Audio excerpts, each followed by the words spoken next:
Hi guys, how are you?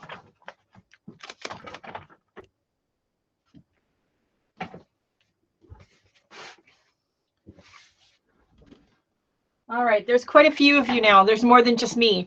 All righty, so hopefully the quality of the video is not horrible. Can you guys let me know if it is or not? I am trying to upload new watercolor palettes part 2.5 because evidently one of my videos was missing the ending. So unfortunately, I found this out right before we went live, and I'm not sure if the video quality is going to be very good for the first 19 minutes. So if you guys could let me know in the chat how it's looking to you, that would be helpful. Hello from England. I love the rain. And England is on my bucket list. I need to go there soon. All right, so that's the first thing I'm going to say. I'm going to apologize for screwing up the video and editing on the part 2 of today's video where I show my 2 new watercolor palettes. I don't know what happened. I have no idea. I evidently screwed up the editing somewhere. So I'm trying to upload 2.5 right now. I don't normally upload video to YouTube while I'm also live on YouTube. So I'm not sure for the first few minutes what that's going to do to the broadcast and what it looks like. We have 16 minutes left. So if you guys can live with it, I would rather we just let it go and let the video upload and just let it run, because it's only a few minutes out of the hour and a half long broadcast. And that way, all of you who didn't get to see the rest of the video, because I screwed up the editing, will get to see it. But you're going to get to see it today too. Well, I have a lot of friends and fans I need to go visit in England, so it's definitely on my bucket list. And I love the rainy weather. I mean, you know, I'm 53 years old, I'm menopausal and hot all the time. So, you know, I love the cloudy, rainy weather. My husband, of course, is, you know, German and built like a stick and freezing cold all the time. He says I have bad circulation. So, so yeah, so there's that constant debate. He's freezing, I'm hot. All right, so before we get started today, while the video is uploading, we're going to just chat a bit. We're going to take our time getting started. Of course, the first thing we're going to do is go to if you're on a tablet or smartphone, and I don't know how to do this on a desktop because I'm normally watching my own broadcast, as you can see. If you click on the screen, there's 3 little dots up here in the upper corner, and then click on the gear that says quality, and then click on the highest one that it will allow you to do, and you'll get the best picture possible with your connection. So that's the first thing you should do. Second thing I'm going to do is try to remember to put on my art guard. So this is a barrier cream. Lots of paints, especially professional artist grade paints, have pigments in them that are toxic. Cadmium is one of them, and it's in a lot of paint. So whether it's acrylic or watercolor or oil, especially oil. So anyway, you should be using a barrier cream and or wearing gloves. I don't like gloves, so I use barrier cream. This is a Winsor & Newton art guard. There's lots of different ones out there. There's one called Invisible Glove, but look for one that's easy for you to get, that's affordable in your budget. I have art guard, so we're going to use it.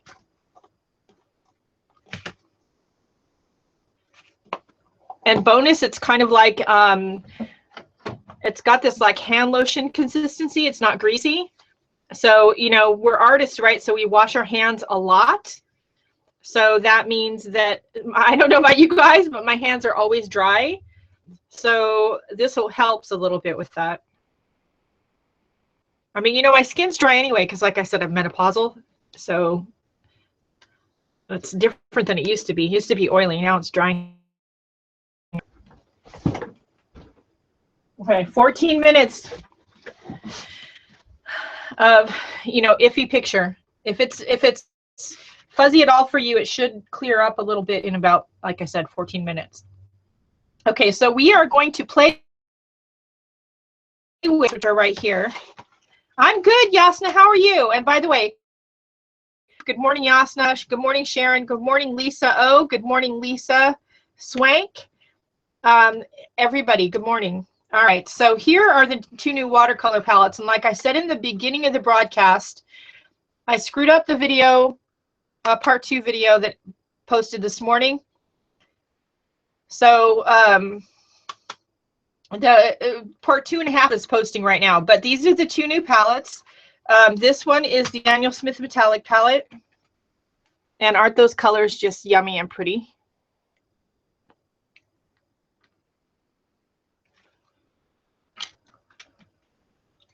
Doesn't that just look gorgeous? Hand cream. Oh, yeah. So, yeah, you need to research where you are for a barrier cream and see what you can get local. Or sometimes it's called invisible gloves. So I don't know. These are the Italian watercolors that I screwed up the video on, and we're loading the ending right now. Aren't they beautifully pigmented?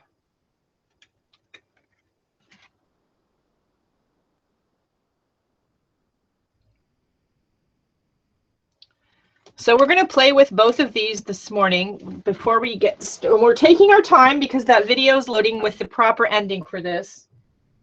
And I don't want to stop it because it's not your guys' fault that I screwed up the video. I'm going to get, let's see.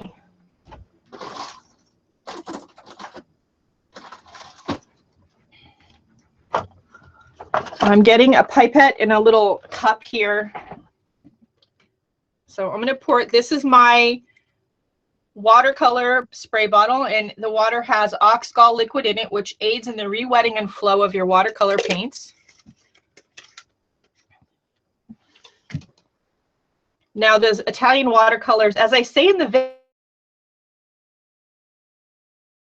you can't see that's loading right now. These are honey based, so they stay a little bit moist looking and sticky.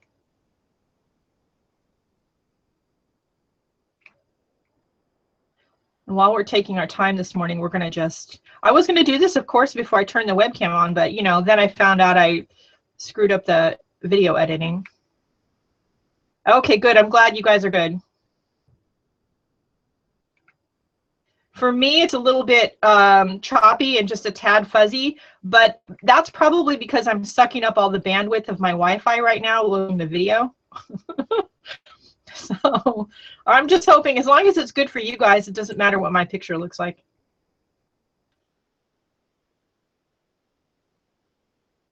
Okay, so that's a Daniel Smith one, and I wanted to really get them. This is the first time I'm re-wetting the palette, so I usually spend a little time just really getting a good amount of water in each pan to get that, to reconstitute them. You don't really have to do that with these ones, but we will anyways, since I have it out. I'll keep these pipettes around for watercolor and painting in general. They're handy. I, of course, had to buy them from like Amazon because, you know, I didn't save any from when my daughter was little. But if you have little kids around and you have old, like, medicine droppers, they would work. Okay.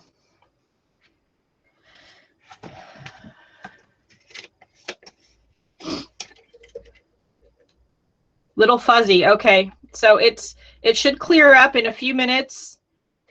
I'm sure it's fuzzy because of, like I said, I'm 99.9% sure that's why.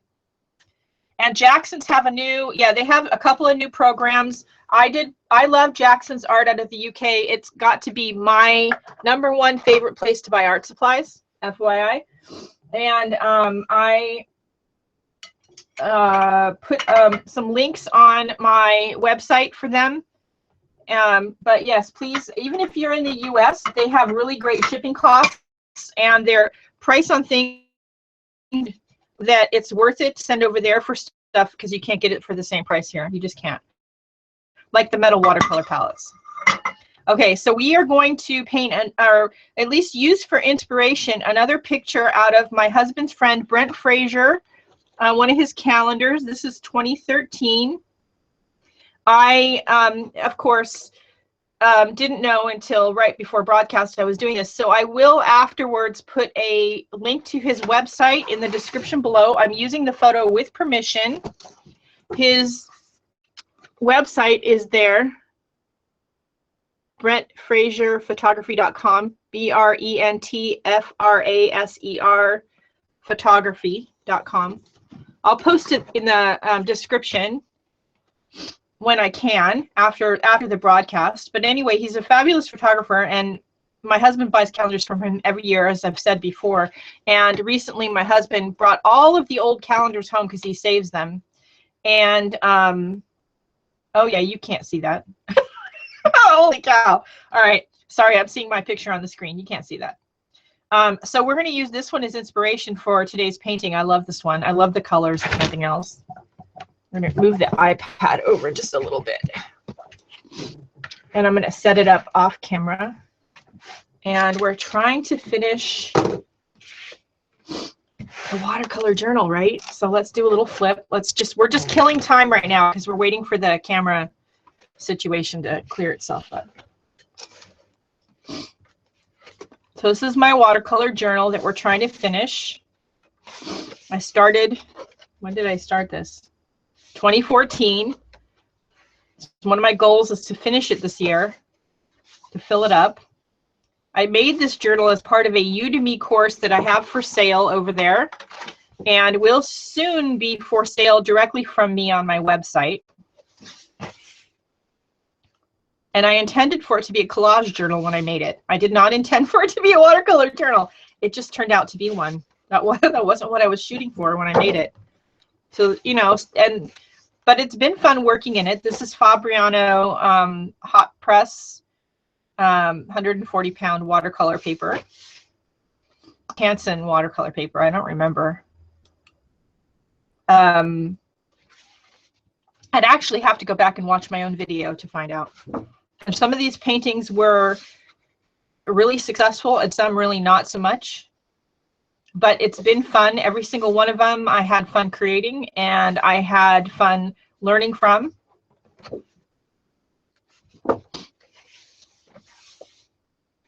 Chicken, yeah. Yeah, there's a chicken in here. There's a couple of chickens, actually. Some birds, my dog. I think I need to zoom out a little bit. Maybe, we'll see. Just different experiments with paint.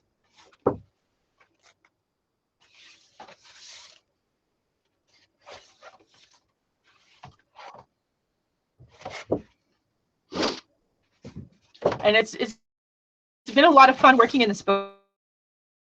Okay, I'm going to do a proper slow flip video in here. This is what we did last week, right? So we didn't do these two inside pages, so we're actually going to go back a little bit and work on one of these inside pages.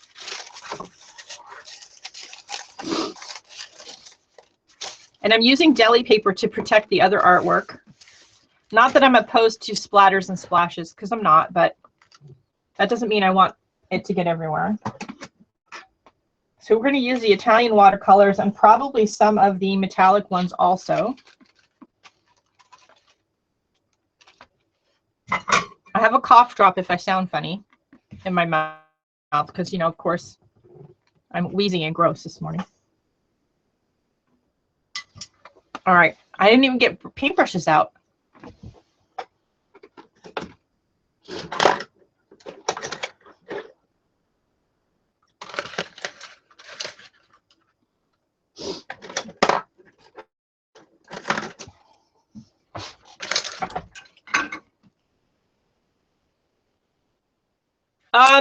So most of these are recorded, not all of them. Some of them I did off camera because they're lessons directly out of like a Jean Haynes book, which isn't something I can really show on camera. That's not fair to her. You should really go buy the book. Like one of the ones I get asked about a lot is the sheep. And that one's a Jean Haynes lesson. So it's out of one of her books. Yes, I do get worried about my paintings, especially when any of my artwork, I get worried when it's time to share it with others, honestly, and in a situation especially where I think it's going to be judged. And we're almost done. We have like 1 minute. Let's see. Oh, sorry, 3 minutes. In a situation where it's going to be judged, and I know, you know, there's a chance they're not going to like it. I get worried. Of course I do. Hey, Heather.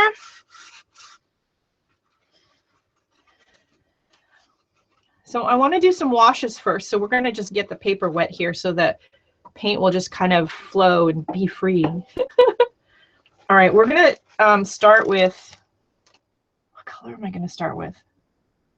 I'm going to start with a little bit of the lemon yellow from the Italian watercolor paints. Now, I do say in the video, and I'm sure it's probably in the part that's loading right now that I forgot to load, that these of the Mission Gold, they're that pigmented. So you probably want to just use a little bit. A little bit probably goes a long way. You can always make it darker. And some, you know, watercolor paints lift easier than others. Some pigments lift easier than others. So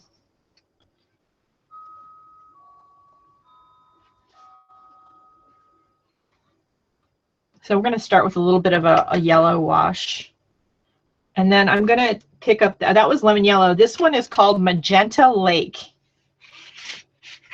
It's the prettiest color. And look how, like, I know you guys can see the corner of the plate there. It's so pigmented. Oh, Heather, it might not be you. It might be me. I screwed up the editing on the watercolor palettes videos that aired today, part 2. I forgot to put the ending in the Italian watercolor palette, so it could be me. Give it like 2 more minutes, and then the video, part 2 video, will be done loading, and it should be fine. But look at that. See what I mean? How dark that is? That's actually not as dark as I wanted it. So I'm going to just take my rag and lift some of it.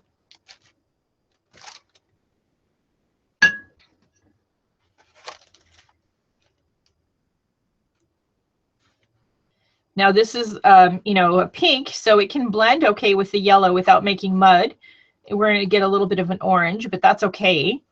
But you don't want to put the purple or blue and the pink and the yellow like all in the same place, because you're just going to get brown, and you probably don't want a brown sky.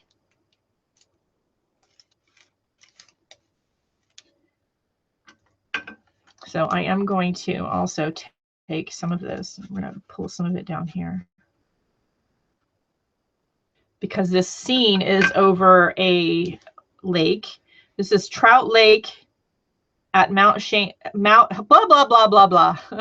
Trout Lake at Mount Shasta, Montauk, California. I don't know how to speak this morning.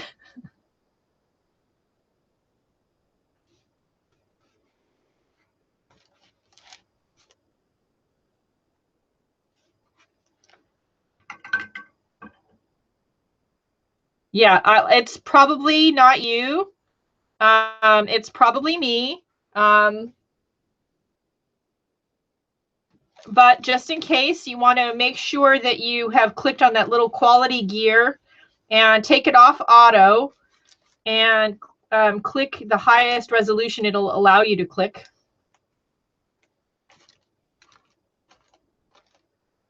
My video is now uploaded, and it's done. It's processing, so it should be better, or better shortly. You might need to refresh.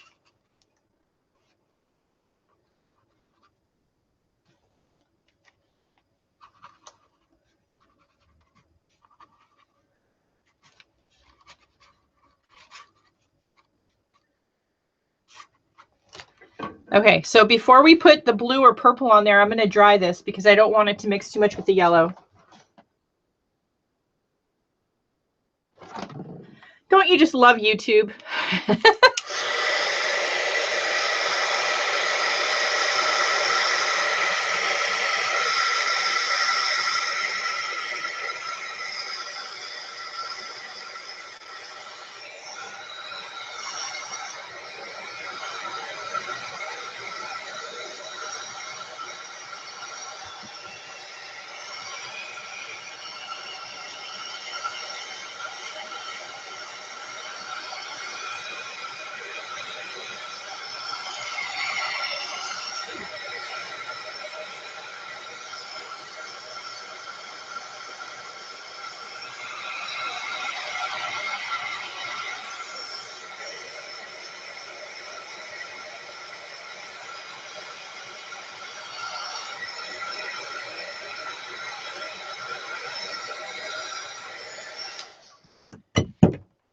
Okay, now these Italian watercolors, and again, I say in the video, and I'll say it here again, for those who haven't seen part 2.5, which is like the important ending part where I do all the swatches, like hello. The name is Zecchi Ferenzi. I'm sure that's not how you pronounce that. I am Italian by heritage, but I do not know how to speak Italian. I have to ask my aunt how to say that properly because I know that's wrong. But they are, that being said, they're fine art quality watercolors. They are, I believe, handmade and honey based. Some of them are pure pigment based, some are all. So, and I only used a little bit, and you can see how much color is on here. This is just a heat embossing tool from Michaels, and yeah, I got it with a coupon. It's by Doris. It's not expensive, and I love this. So yeah, I've had it obviously for a long time. It's very well loved. It's full of, I always use it for paint drying. I hardly ever use it actually for embossing. So I would just get one of these and use it until it dies and then buy a new one. Use a coupon. All right, so here we go. So now we can go in and we can add some of the, we can make some purple and add some purple. So I'm going to stick with the Italian watercolors for now. I'm going to pick up a little bit of the ultramarine blue. And you don't need too much. Like I said, these are super pigmented, artist quality, great light fastness. No, they did not pay me for these. This is not a sponsored video. I bought these in case anybody asks or is wondering. They were really hard to get. They were not super cheap, which is why I just got the 12 pan set. But that being said, they shipped them very quickly and I got them very fast. And the customer service was excellent.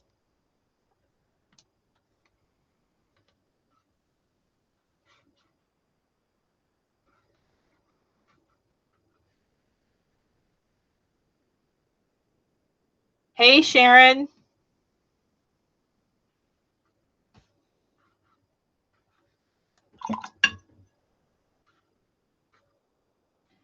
So like with any other paintings I do in watercolor, I always start, you guys know this by now, I always start out with light washes and work my way darker. You can't really take it back. So if you get something in the wrong place, you're screwed. I have to say too, the selection of colors in this palette is very good. I could have used one less brown color and a purple. That being said, the colors are very nice.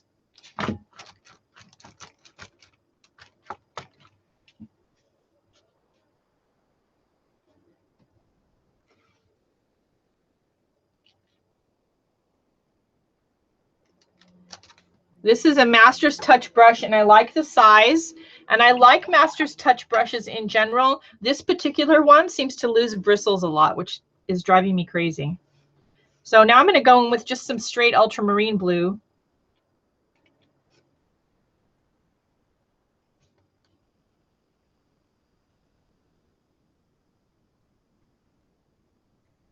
Why is it as soon as I have the camera on and everything's working well, I have a hot flash? Good thing you guys can't see me.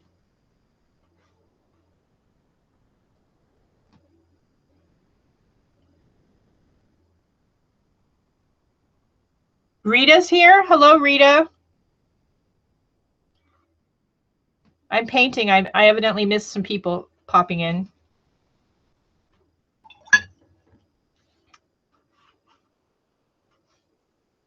Now, if you have metallic watercolors and you're playing with your paints, one of the fun things to do is to do a painting like this one, a like little, you know, landscape painting or sunset painting, and then add a little bit of the watercolors to like your sun or your water to just give them that little bit of an extra glow.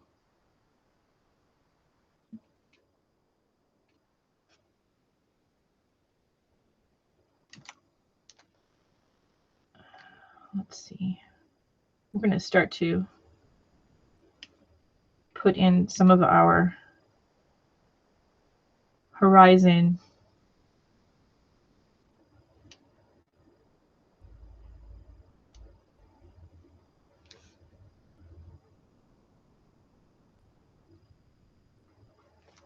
Oh, I guess I should have dried that first. It's really wet over here. Hold on. They don't look very mountainous.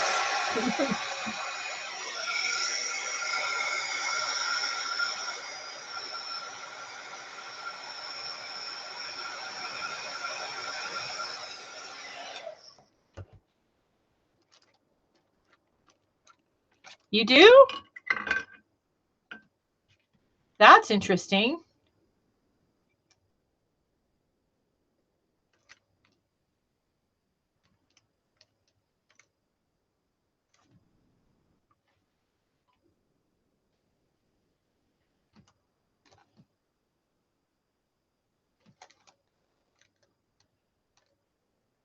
So I have to say, I do really like these paints.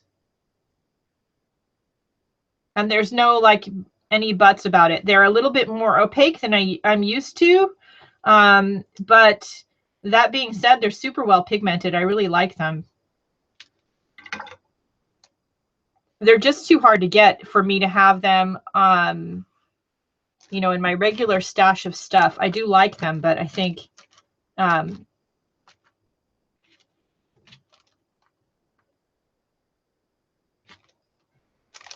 I'll probably use them sparingly because I'll probably not be able to get any more of them.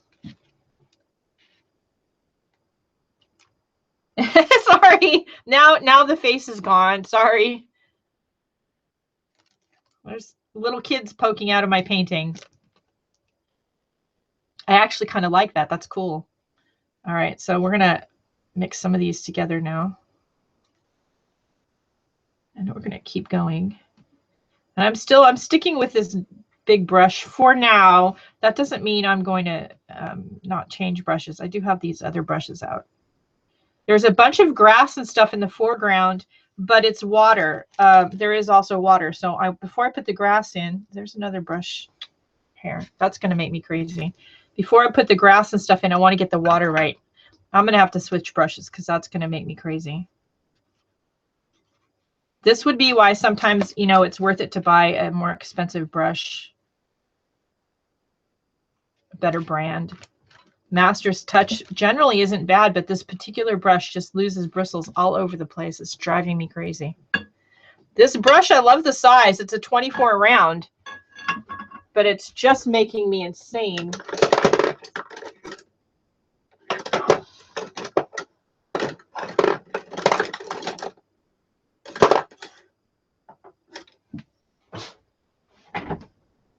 These are the Italian Zecchi Firenze watercolors. The link to the website's in the description below. You will have to use your translate button that should pop up when you go to the website because the whole website's in Italian. All right, we're going to go to the smaller brush. This is a Royal. This is also a 24, but this is a different brand. So each brand has their own way of sizing things. So this is a Royal 24 round, and this is a Master's Touch 24 round. Look at the size difference. And this is a Neptune, Princeton Neptune number 8. Look. So they're very different. So just, you know, it's good to have a fat one, like a medium one, and a skinny one. And most watercolorists will tell you they use round brushes more than anything. All right, I lost where I was. I'm going to grab some cadmium yellow.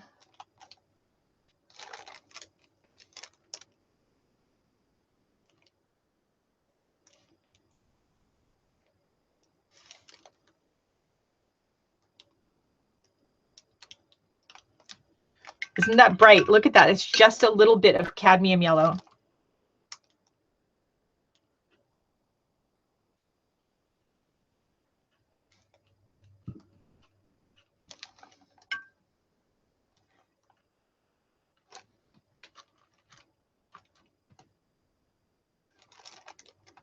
You know, I'm not sure, but most watercolorists just prefer a round brush. I actually don't know the name of it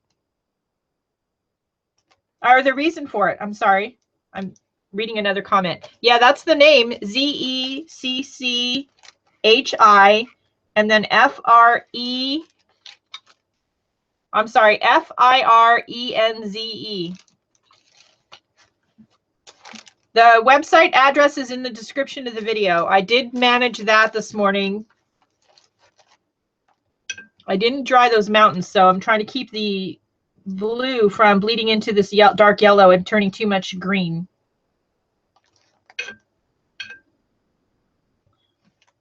This is a Royal brush, which is a very inexpensive brand, and I actually like them a lot.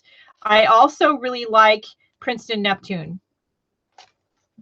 I do have a couple of really expensive, like $65 brushes. They're almost too pretty to use, to be honest.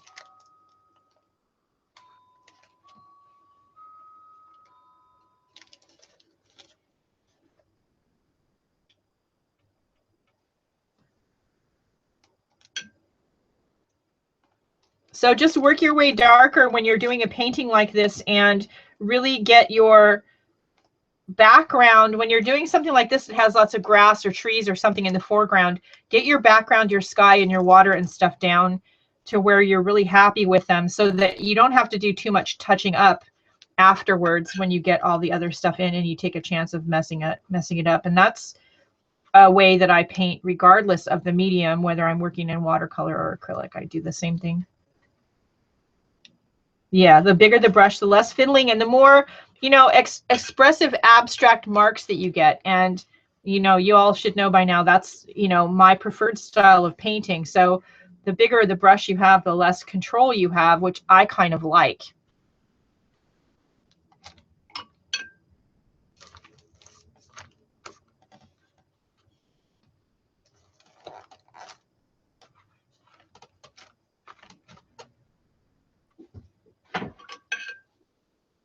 Now, when you're doing a landscape or a waterscape like this one, usually there's a lot of drying involved.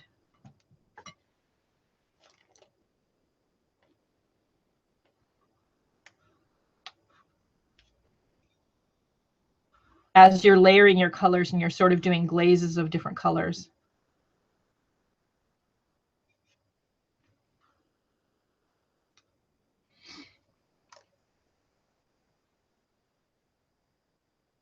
Hi, Me Bear Creations. Hello, good morning.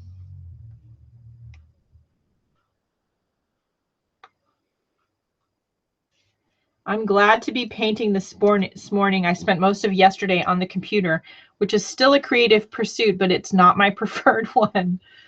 It really isn't.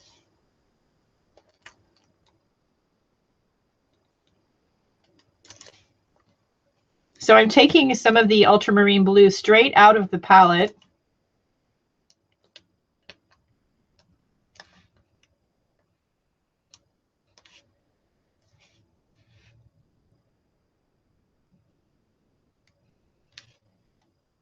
And using it to add interest and texture to our mountains here that will be in the background. And I'm going to leave those marks because I think that they add a lot to the painting. I love a good thunderstorm. All right. How do I like that? I think I like that.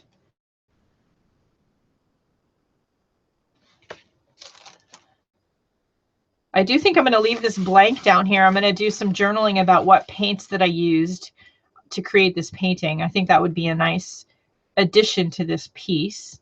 So now we're going to take some of the neutral colors in this palette, and I think I'm going to start with sepia. And I'm going to just put it right here in the bluish purple. And look how dark that is. It's so dark.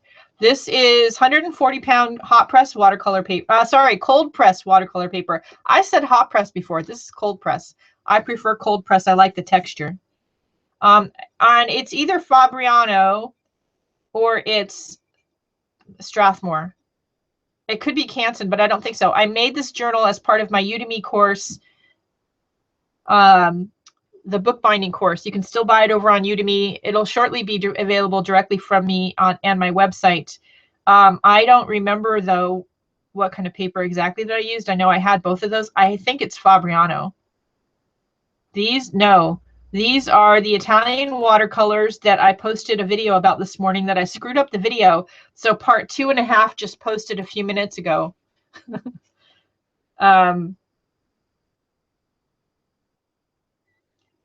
So watch part 2 and part 2.5. But these are honey-based handmade watercolors from Italy that I purchased recently.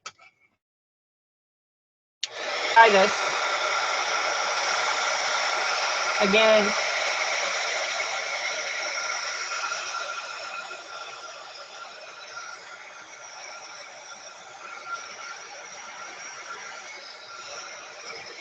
Now I'm continually drying it because I don't want some of the layers to mix with the other layers. Now, of course, you're thinking it's watercolor. They're going to reactivate. Yes, but they'll reactivate less if they're dry and heat set than they will if they're wet. I have more control if they're dry. And while it may blend a little bit, it won't go nearly as far. So now,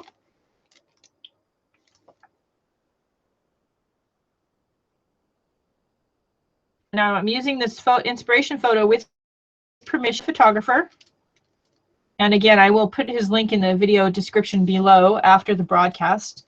His name is Brent Fraser. He's a friend of my husband's.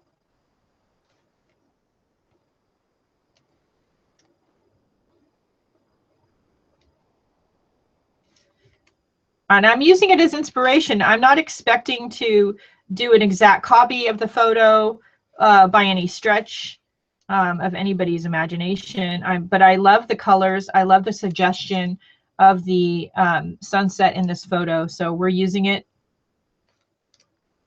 to suggest our painting and to suggest the color and light and shapes.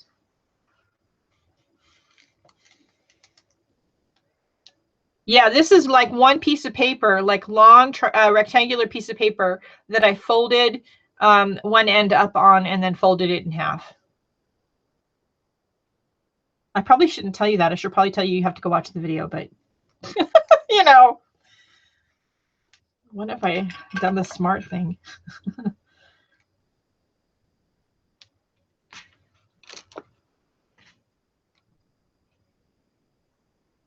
So to make your painting less flat and more interesting, of course, you want shadows and light. And you can, if you're using good quality paint, you can, most of the pigments will lift.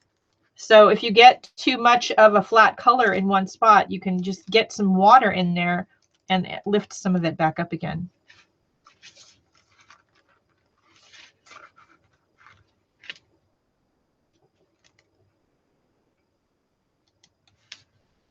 Okay, so I'm going to try to, whoop. All righty. Oops. All right, so when you're painting water, whatever's above the water would be reflected in the water. So you want to remember that. So I'm going to put a little bit of this brown, and then I'm going to add some water. A little bit of, these are super well pigmented paints, like I said before. They remind me a lot of the Mission Gold, so I'm going to tread lightly with them and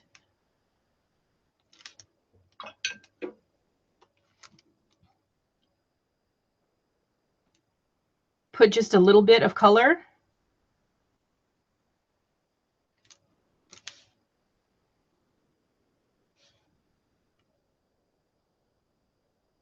Yeah, so it's good to get a good quality watercolor brush. I do have some cheaper brushes. This Royal one I'm using right now is a cheaper brush. My preferred brand is Princeton Neptune, which is a proper watercolor brush. They're not super expensive, and they're a synthetic brush.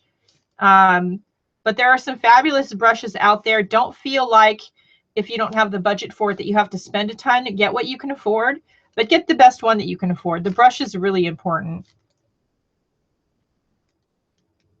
Like with the paints, if you decide that you've tried a lesser expensive product, and I don't advocate going out and spending tons of money on watercolor paints or brushes if you're not even sure you're going to like it yet.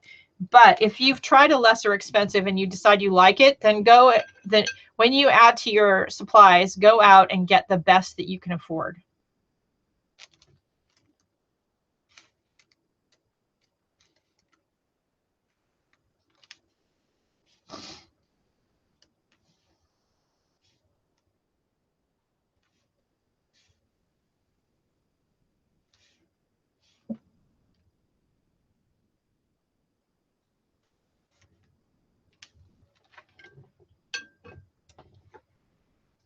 Okay, so I'm going to take that sepia color and keep using it. I'm actually going to add some cerulean to it,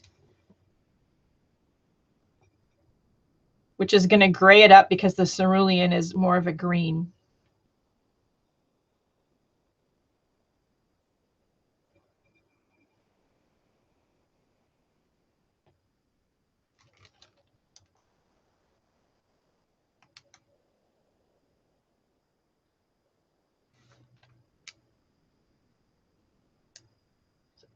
So when you're doing a suggestive painting, you're suggesting shapes. You're not actually trying to paint each little individual tree.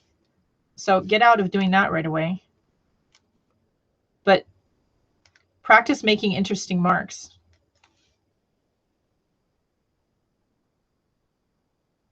Yeah, this is not a Royal Zen brush. This is just a regular Royal watercolor brush. But I have some of their Zen brushes, and they're very nice. Most of my brushes are synthetic. I don't have too many that are the real thing. And not because that I'm opposed to real hair brushes or honestly have any, philosophical issues with that. I mean, I guess if I think about it, I probably do, but I just don't have them because they're expensive. To be really blunt and honest.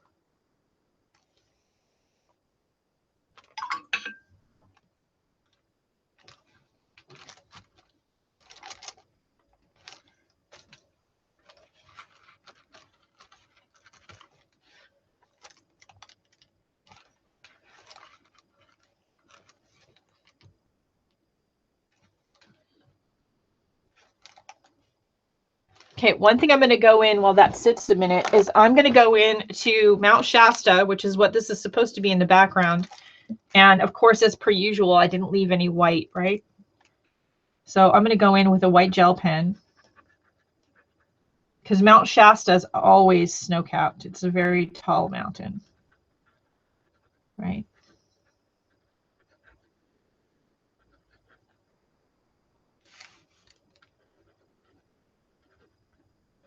This is a Uniball Signo Angelic.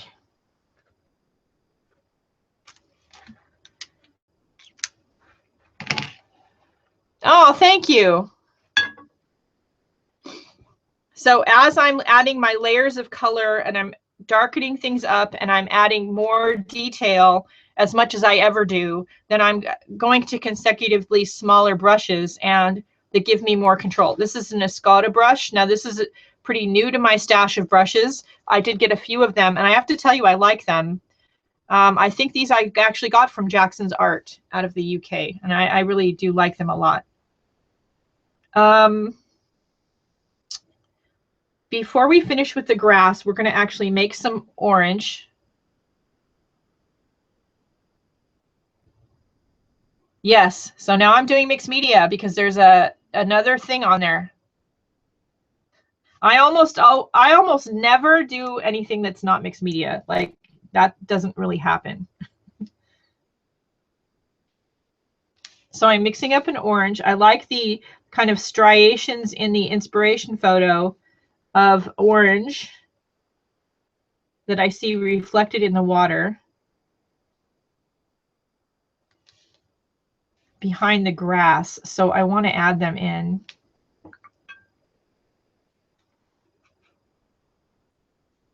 The first couple times I did paintings with water in them, I couldn't figure out why they looked wrong. And I actually asked one of my teachers, Pauline Agnew, and she's the one who reminded me. She said, because I wasn't doing it from a photograph, I was just doing it, out of, my imagination. She said, whatever is reflected, is above the water is going to be reflected in the water. I'm like, oh, you're right. So yeah. And she's a fabulous teacher, by the way. She's teaching a lot of courses next year. So if you have a chance and you want to take a course from a really great artist, I would recommend her in a heartbeat.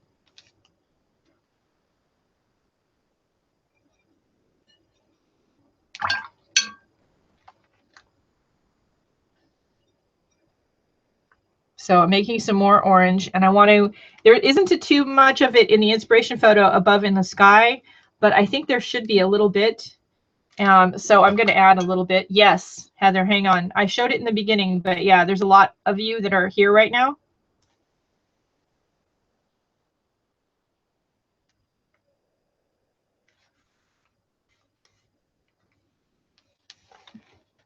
Yep, I like that. Okay, this is the inspiration photo. This is taken by Brent Fraser again, just the same, one of the same artists who I used an inspiration photo of his last week. So if you go to last week's live video, his website address is in that video description. He is a photographer. He sells these calendars yearly.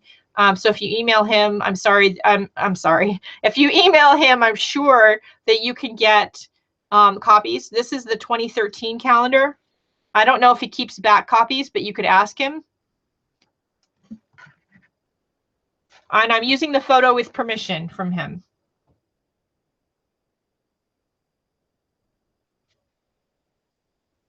Yeah, it's a gorgeous photo. He's a fabulous photographer. I am so blessed to be related to, by blood or friendship, some fabulous photographers, award-winning photographers in all aspects of photography. They're all fabulous. You guys, when one of you guys says something to me about, oh, you're such a good photographer, I love your inspiration photos, I laugh because I don't know what I'm doing with the camera. Oh, and that's Ian. See, he's late. Hold on, let's all email. Let me message Ian live on camera.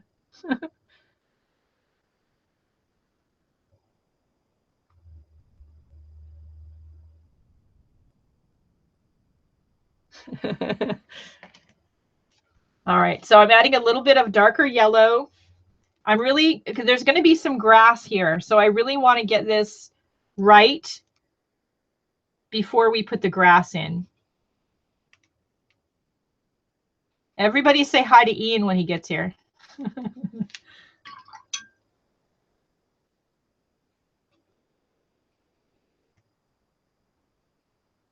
I'm being really careful about where I'm putting my water. I don't want my mountains to bleed into my sky.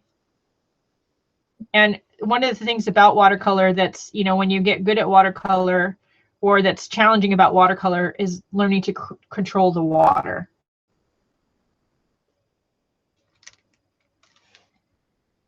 And I'm looking at the picture on the screen because it gives me a different view of what I'm doing. Okay, so I think that we need to make sort of a pinky purple here.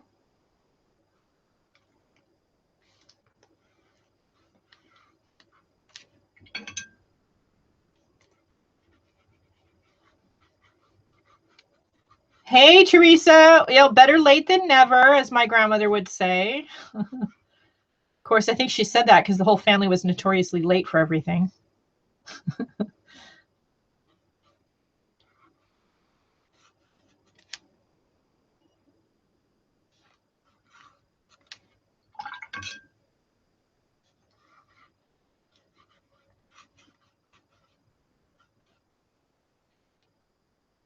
Oh, that's so great.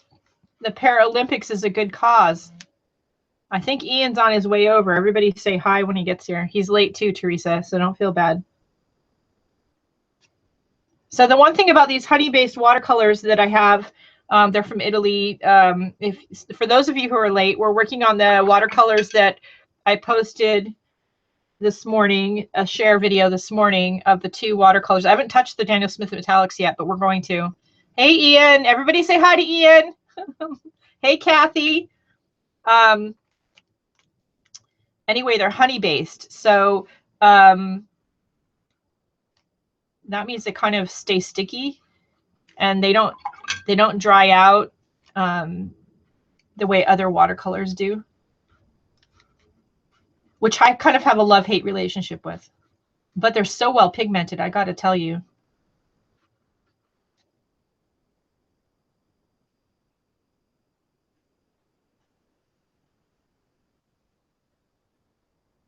I'm sure the photos are blog worthy, Me Bear Creations. I would post them anyway. It's a good cause. The Paralympics are a good cause, so I would post them anyway. But then I post pictures of everything. My family has to actually ask me, can you not post that? You know, I had problems the other day. I had second thoughts about posting pictures of any of the nudes I've done recently, because now my mother-in-law is on Facebook. And so I wasn't so sure how that was going to go over. She actually commented on something that she thought. She said, good job, keep up the good work. So I was like, oh, okay, cool. Yay, mom. She's 87, so you kind of never know how things are going to go over.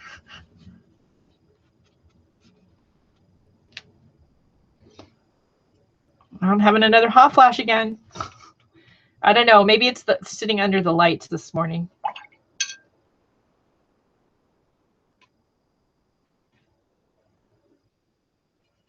Oh, the link was all over social media this morning, Ian. I posted it actually before I realized there was a problem with the new palette share video this morning. The first few minutes of the broadcast, if you go back to watch it, are a little blurry because I'm uploading part 2.5 to the new palette share video. Because, you know, I didn't get the ending on there. I screwed it up. Because I have my head in too many places at the same time right now.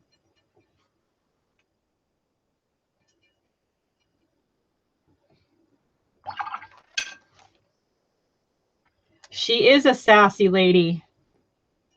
Very strong lady. Very somebody to be really have a lot of admiration of. I wanted something that was purple, but that was more blue. So let's do it. There we go.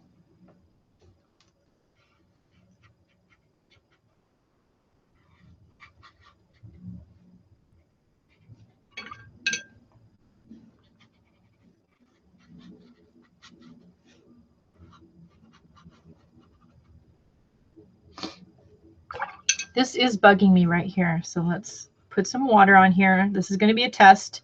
So this is just water on this part that's almost dry already. Oh, and look, they lift really nicely. Look at that. There was a mark there that I didn't like. But that lifted very nicely, I have to say. So Kathy, we're using the new Italian watercolors that I posted the share video on this morning. They're called, let me type it. Hang on a second. Let me type it. Let me go into the, hang on.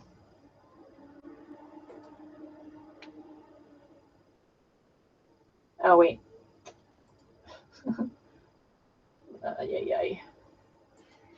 I'm going to type the name because I keep butchering the pronunciation. So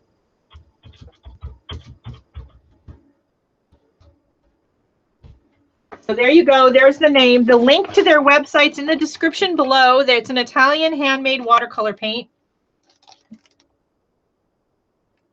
Okay, I need to dry that again.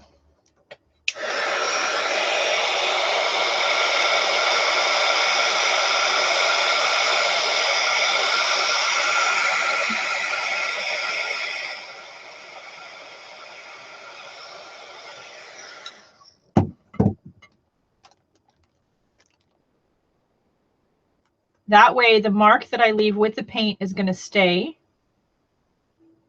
and it's not going to bloom and bleed into the other colors around it, and I'll get something I'm happier with.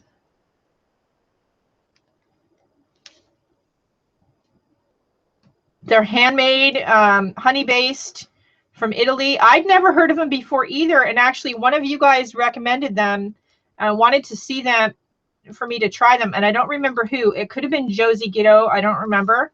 And they were super hard to get because I'm in the US and obviously they're not. But I have to say that, and they weren't, you know, they weren't cheap. These are artist watercolors, so, you know, they weren't cheap. But I have to say, if you're a watercolor aficionado or a collector and you really like really nice watercolor paints, at least a small set might be worth checking into. They're super well pigmented. They remind me a lot of the Mission Golds. Pure pigment, honey based, really nice watercolors. We're going to go in and add some black to our brown, which isn't a color I use very much of in any painting.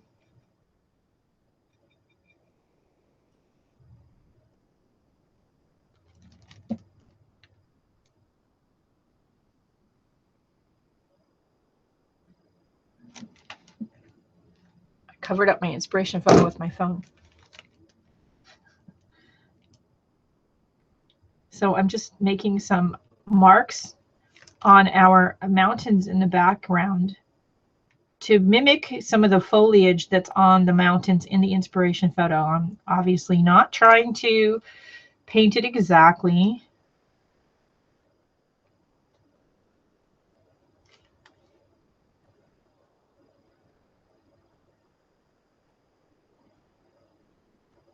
Yeah, you have to click the translate button. My Italian is, you know, not great. I mean, I can, you know, I can say mangia. That's pretty much it. I could understand some things that my grandmother would say when she was still alive. But that was, I think, by accident more than anything.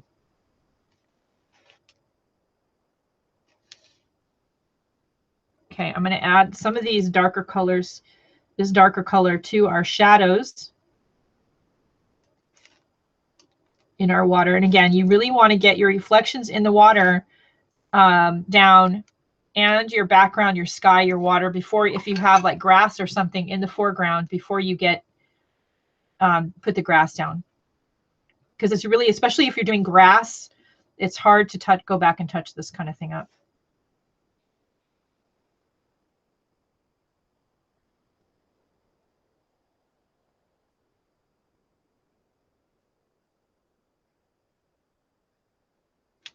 And my Nana, I miss my Nana, Nana Biznona, as the great grandkids called her. She was a great lady. Anyway, let's see. My aunt, I have two aunts, one of whom is no longer with us, that both were painters and are artists, and they're the reason that I do this. My parents had a lot of trouble when I was younger, trying to get me to focus and concentrate and sit still. And, you know, I was one of these kids that, you know, when I did like get in front of the TV, you couldn't get me away from the TV. And anyway, art was one of the things that I would do. When I'm not in the art mood. So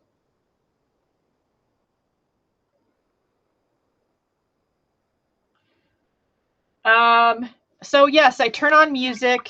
I you know, when I go through periods where I'm posting lots of videos that I've been cleaning things, that's probably because I'm either struggling with inspiration, struggling to work out, an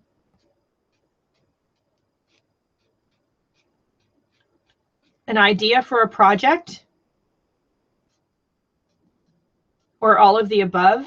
I turn on music, I clean my studio, I rearrange things, I go out and take a walk, take some pictures. I'm thinking what all I do.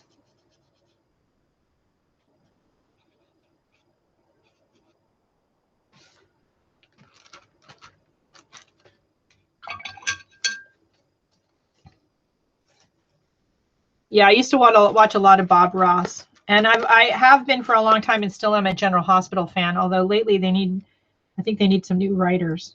I'm not so thrilled with their storylines lately.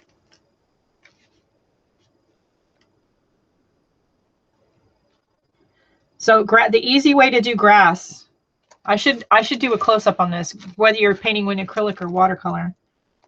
You just take your round brush and flick it up, and make sure that your grass strands are not going in the same direction, that some are crooked and some are, you know, going wonky, because it'll look more natural. If they're all going the exact same way, they just look like hair follicles. And use, you know, different shades of paint. And if you're doing it in watercolor, you know, like now I've got just a little bit of paint on here, and I can go over it with a darker value, and that will also make your grass look interesting. Sounds like fun. Road trip to my house, huh? So yeah, I turn up music. When I'm just in here by myself, I usually have music up loud. Whatever kind of music you find inspiring. Sometimes, you know, it's Aerosmith, and sometimes it's Tchaikovsky. So it depends on the mood that I'm in. But, you know, music helps a lot. Reading, you know, when I'm at a loss for inspiration, sometimes, you know, that's when I'll crack out a book, or I'll do a life book lesson, or something like that. Going for a walk, getting out of your own way and your own space, that's helpful too. And there's no quick way to do grass. So let me zoom in. When are we leaving? I saw that, Kathy. When are we leaving? There we go.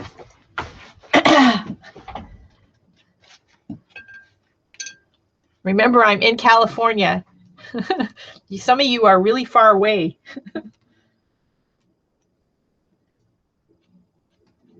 So I'm barely touching my brush to the canvas. And this is the same way I do grass even in acrylic. This is, what is this? This is the Escada. This is number 8 round. But you see how right here, you're starting to get an interesting variety of tones in the grass, and it's starting to give me the effect that I want. But grass is not quick, and it takes time. Just make sure you go, you know, every which way, and you don't go all the same way. Yeah, my parents live in Washington State. They don't actually live here. They used to live in Oregon. They used to live in Grants Pass.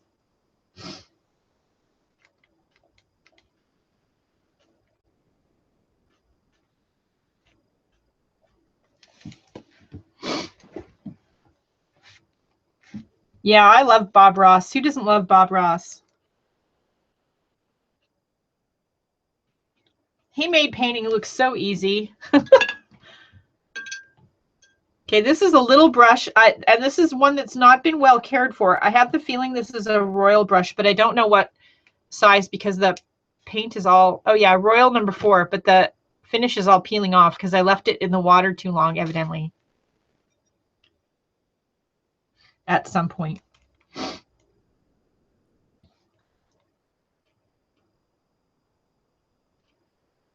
So I haven't switched colors, but as I'm painting, you know, the paint that I'm picking up, some of it is more watery, therefore more translucent than others, and some of it is more dry. As it's drying out, it's getting darker.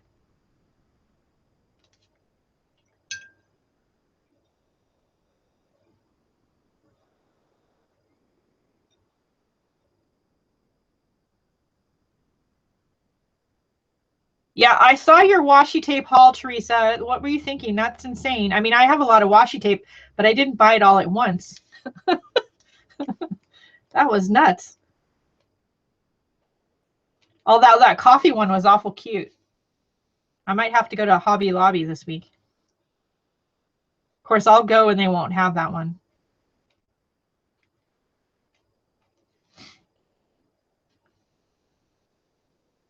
Yeah, I don't toss my brushes often. And I'm bad with my brushes. So sometimes I leave them in the water and, you know, of course the handle swells, and then the next thing you know, the ferrule and bristles are coming off from the handle. So get some marine epoxy, some 2-ton epoxy, keep it in your studio. It's a 2-part thing. You can get it at the hardware store. Mix some up in the ferrule, stick the handle back in there and let it dry. That sucker's never coming out again. And this one could use a lot of tape, maybe duct tape. And I've done that too before. A cherry tree, wow. That would be interesting. We could do a cherry tree. We could do it next week. Lisa, Lisa O, if you're, are you in the Facebook group, or are you friends with me on Facebook?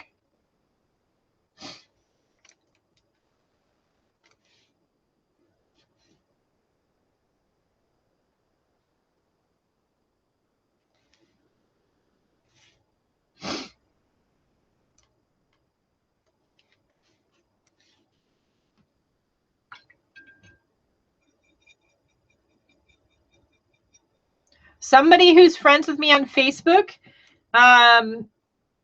send me that suggestion, email me or message me so that I remember for next week that I said we would do a cherry tree.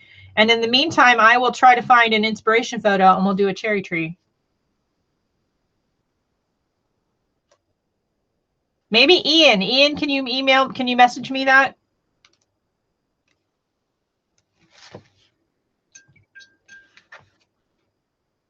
Thank you, Teresa. Okay, I'm going to add some blue to this dark color we have going on. Yeah, somebody send me a message because I'll forget. I can guarantee you.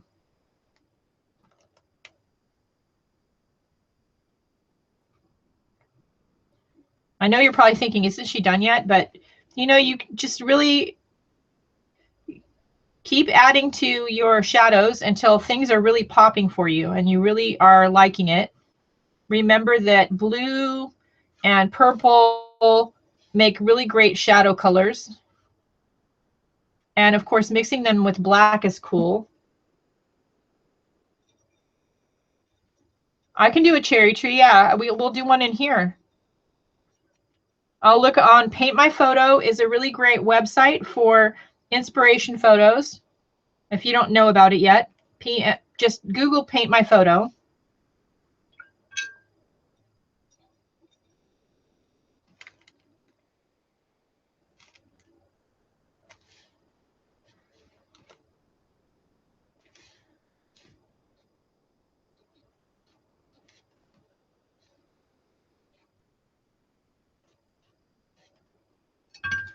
I want to go back to that other brush.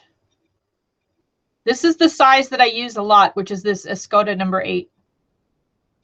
This is the favorite size, my preferred size of watercolor brush for most things.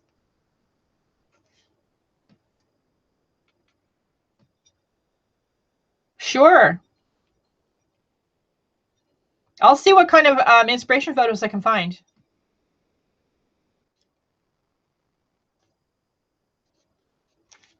I'm headed to San Francisco this weekend, and I don't know exactly where we'll be or if there'll be any blooming cherry trees, but there might be. I'll look. I don't think we're going to be near Japantown. You never know, though.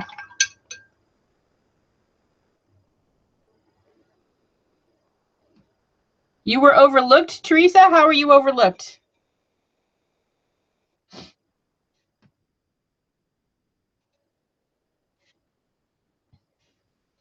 If I overlooked you, Teresa, it wasn't on purpose.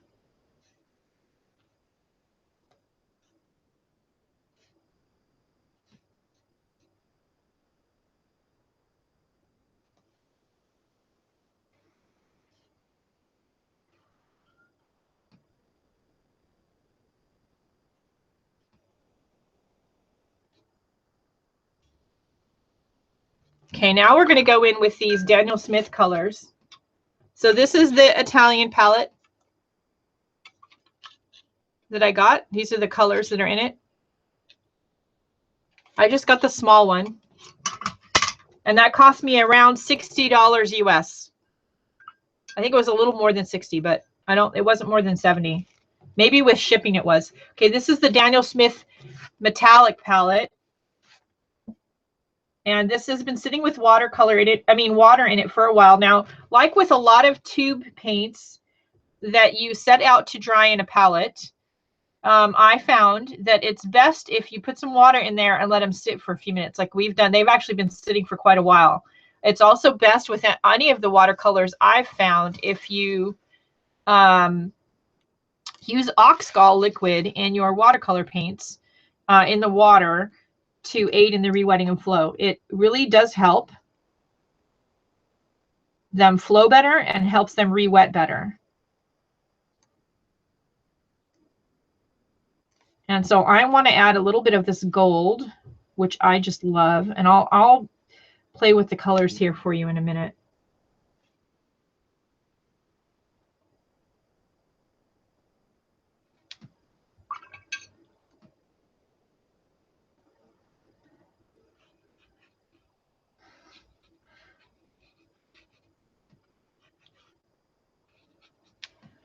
And this will give the painting just a little bit of a shimmer.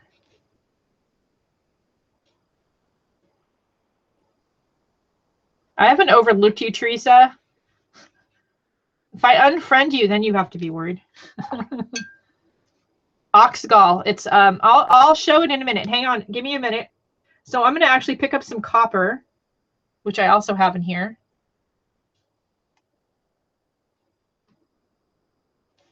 I want to add some of the copper.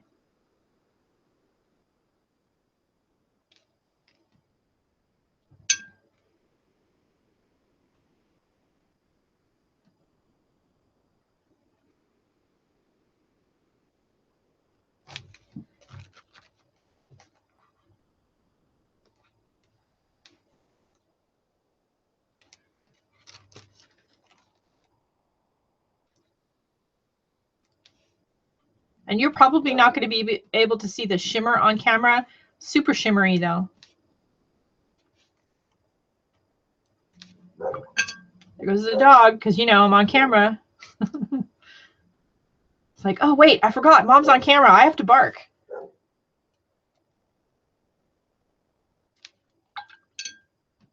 At least he's doing okay though. He's been sick lately, but he's getting old. So I really like that. I love that. Let me do yeah, where I'm at. So oxgall liquid. Let's see.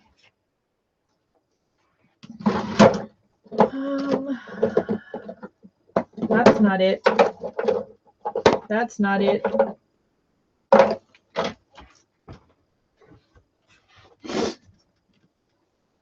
It's by I have the Winsor and Newton one, but it's made by lots of different people. I have to see where I put it away. I put it away.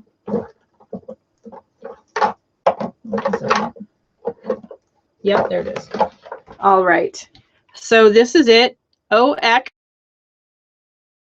and then GALL is the other word. You only need a little bit of this in a cup of water, and it aids in the rewetting and flow of your watercolor paint. That's what it's for. Again, you can get it at Hobby Lobby or Michael's in the fine art department, and use a coupon. That's how I got it. It's $12.99, but I used a coupon. And then let me grab a swatch of paper.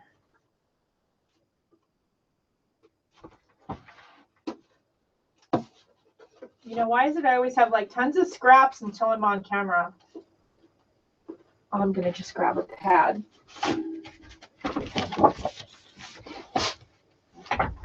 So I love this painting. I think it turned out really well. Oh, let me like get it in. Let me zoom out back out again.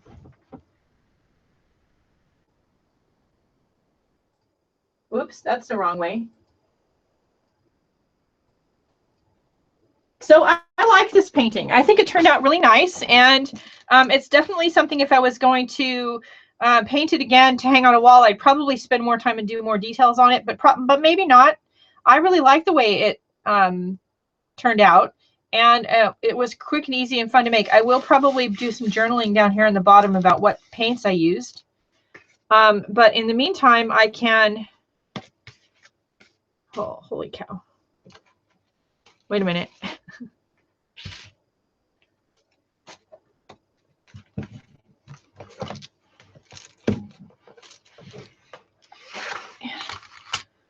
So I don't know that you can see it on camera, but now there's a little bit of a shimmer in the sunset and reflected in the water, which is what I wanted, which I love. And it just gives the piece a little bit of an extra pop. All right, so these are, okay, wait.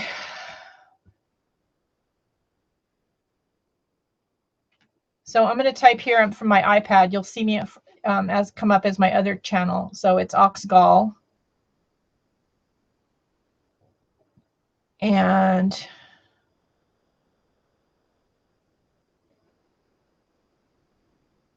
okay, Teresa, does what have a pattern on it? I don't know what you're talking about. I've lost track of the comments in the thread. You can make washi tape out of masking tape. There's a bunch of videos on that. Google that here on YouTube.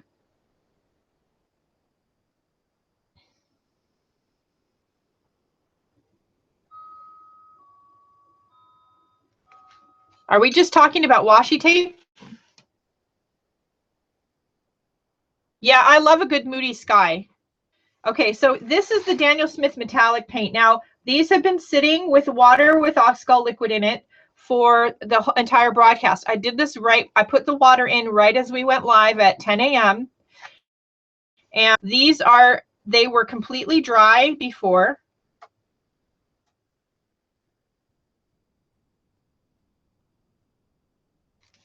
That is iridescent gold. I'm going to zoom in a little bit. I want you guys to see this.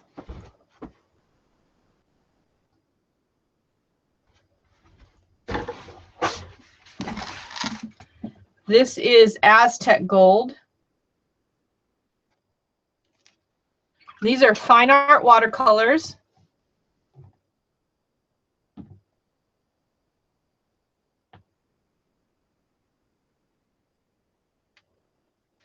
See you later, Sharon.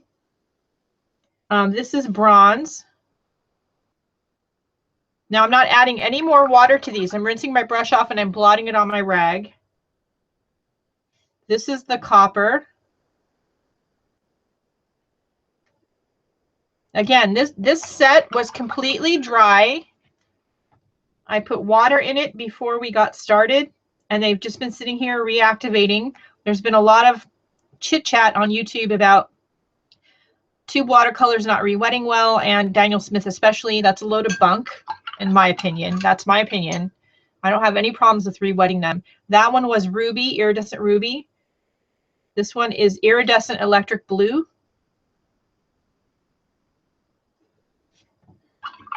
And this last one is iridescent blue silver. This first row is all iridescent colors.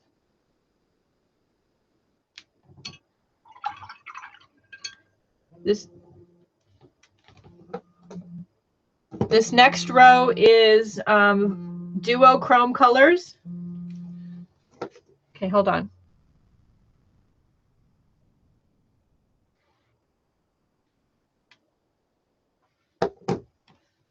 So this is duochrome violet fantasy, which you probably can't really see on camera. It's a very pearly color, and it looks very white from one way and purple from the other way. I don't know that you're even going to be able to see that on camera, but it's a beautiful color and it's great. Like I could add that to the top of Mount Shasta. Oh, we should do that. Hold on. Oh my goodness. Hold on. Hold the phone.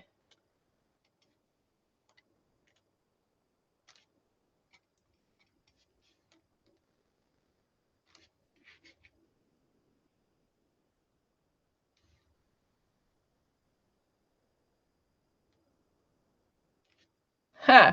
Yep, I like that. That looks cool.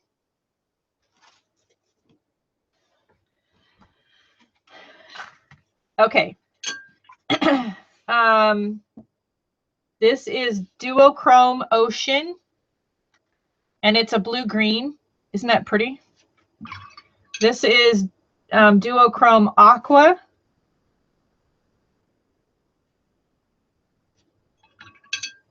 Duochrome Cabo blue.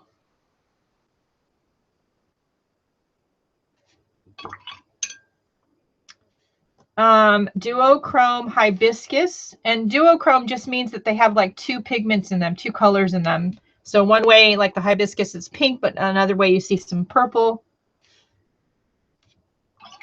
And these are after they've been dried and reactivated by being sprayed with the water with oxgall. They've been dry for about a week. This is duochrome mauve. And this is duochrome violet.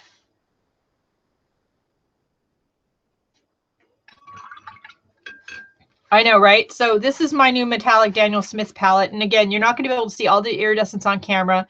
But yeah, funny. Yeah, when you come over, I can show you in real life.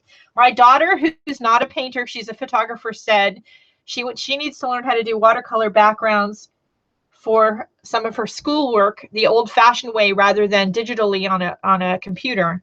And she said, "Mom, do you know how to do that?" And I went, yeah, duh. And she said, "So can you show me, and can I use those really fun new metallic watercolors I saw that you have?"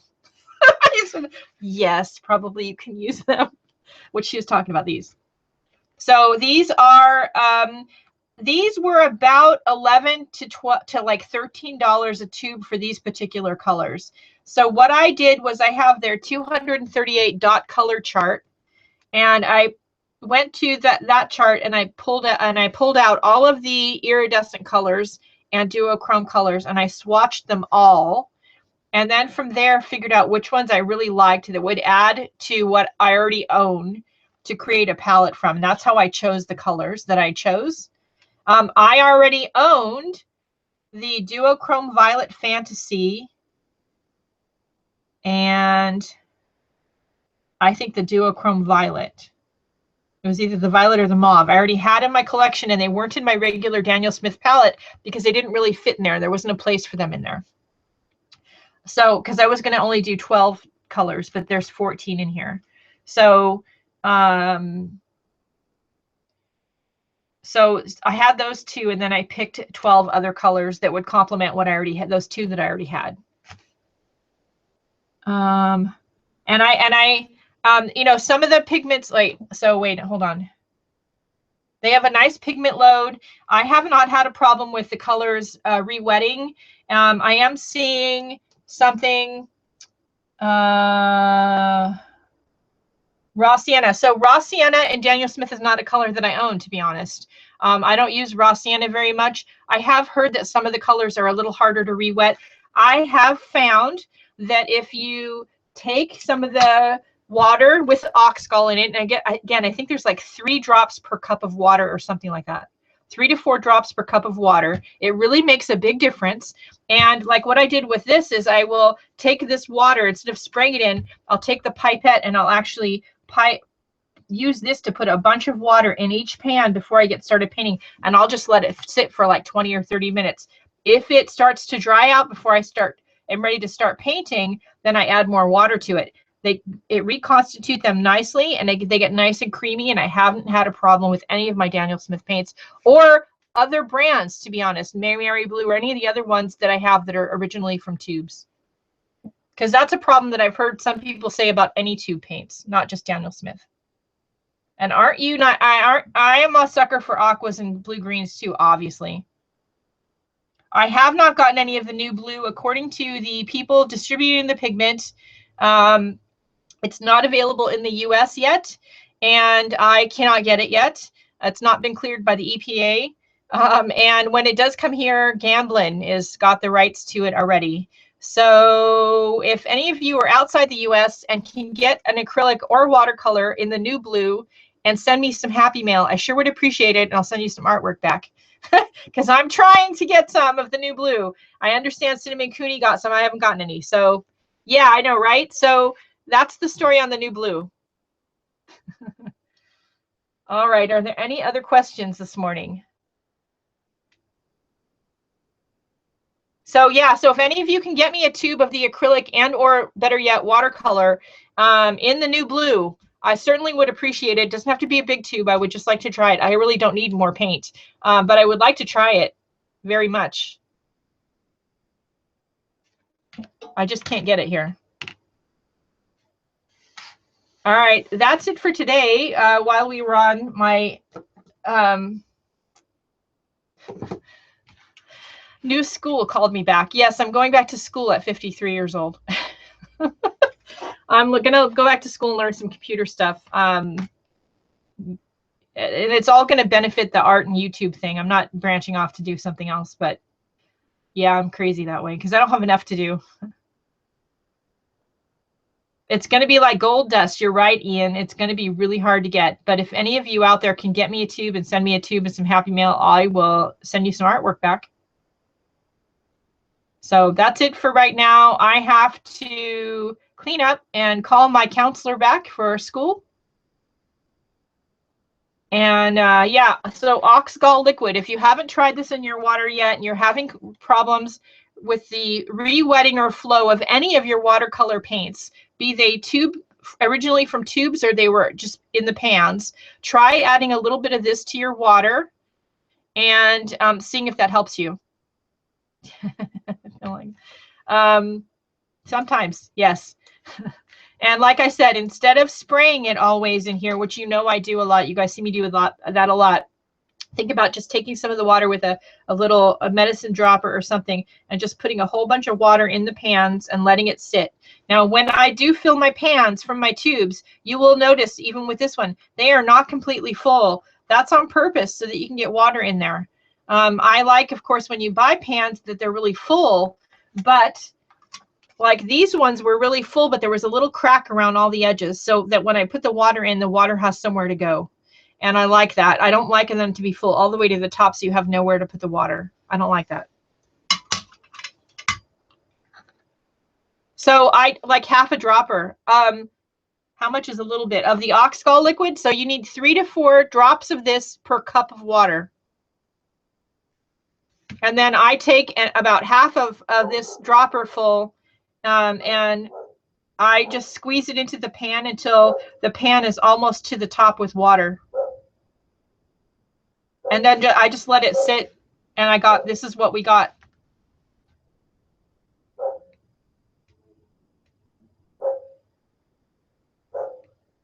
All right, this is it for right now. I have got to go. There's the dog again. I will talk to you all later. Have fun painting. Think about adding some ox gall to your repertoire of stuff if you're having a trouble with your watercolor paints, re-wetting. And that's it until next week. Somebody send me the note about the cherry trees.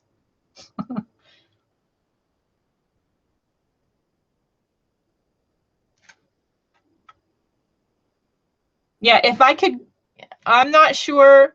So you can mix any of these iridescent colors with paint, but especially this pearly one, you could mix it with a little bit of a flat color. It would make it a little bit iridescent. Yeah, so watch the swatch video, but you want to watch, there's 3 parts, 1, 2, and then 2.5, because I screwed up the number 2 video. Because, you know, there's too much going on for me right now. As Lisa knows, Lisa's in on some of it, so Lisa knows I have too much going on. Lisa Swank. All right, this is it, guys. I'll talk to you later. Bye. If you have any questions, you can private message me, make a comment on the video, or catch me over on Facebook. Don't forget to go out and do something nice for yourself because you deserve it. Bye.